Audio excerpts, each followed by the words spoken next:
बिना धागे की पतंग। एक बार एक पिता और बेटा पतंगबाजी के मेले में गए। आकाश रंग बिरंगी पतंगों से भरा हुआ था।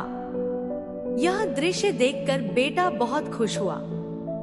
उसने अपने पिता से कहा, पिताजी, क्या मुझे भी एक पतंग और धागे की चरखी दिला सकते हैं? मैं भी पतंग उड़ाना चाहता हूँ। पिता मुस्कुराए और उसे पास की दुकान से एक पतंग और धागे की चरखी दिला दी। बेटा खुशी खुशी पतंग उड़ाने लगा। कुछ ही समय में उसकी पतंग आसमान में ऊंचाई तक पहुंच गई। थोड़ी देर बाद बेटे ने कहा, पिताजी, मुझे लगता है कि यह धागा पतंग को और ऊंचाई पर जाने से रोक रहा है। अगर हम इसे काट दें तो यह और ऊपर उड़ सकेगी। क्या हम धागा काट दें?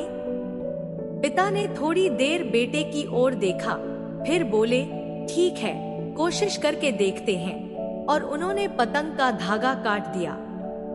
शुरुआत में पतंग थोड़ी और ऊंचाई तक गई, जिससे बेटा बहुत खुश हुआ। लेकिन थोड़ी ही देर बाद पतंग डगमगाने लगी, फिर धीरे धीरे नीचे गिरने लगी। अंत में वह एक अजनबी इमारत की छत पर जा गिरी। बेटा यह देखकर हैरान रह गया। उसने कहा, पिताजी, मैंने तो सोचा था कि धागा काटने से पतंग और ऊपर जाएगी, लेकिन यह तो नीचे गिर गई। ऐसा क्यों हुआ?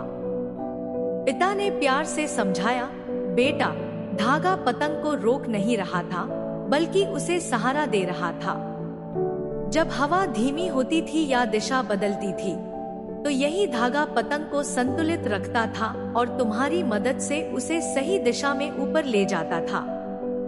जब तुमने धागा काट दिया, तो पतंग के पास कोई सहारा नहीं बचा और वह गिर गई। बेटे को अपनी गलती का एहसास हो गया। कहानी का नैतिक। अक्सर जीवन में हम सोचते हैं कि हमारे रिश्ते, परिवार या जिम्मेदारियां हमें आगे बढ़ने से रोक रही हैं। पर हम यह भूल जाते हैं कि यही रिश्ते और जिम्मेदारियां हमें सहारा देते हैं, मुश्किल समय में हमारा साथ देते हैं और हमें ऊंचाइयों तक पहुंचने में मदद करते हैं। वे हमें रोकते नहीं हैं, बल्कि हमें संभालते हैं। अपने अपनों को कभी मत छोड़ो, क्योंकि वही तुम्हारी सबसे बड़ी ताकत है।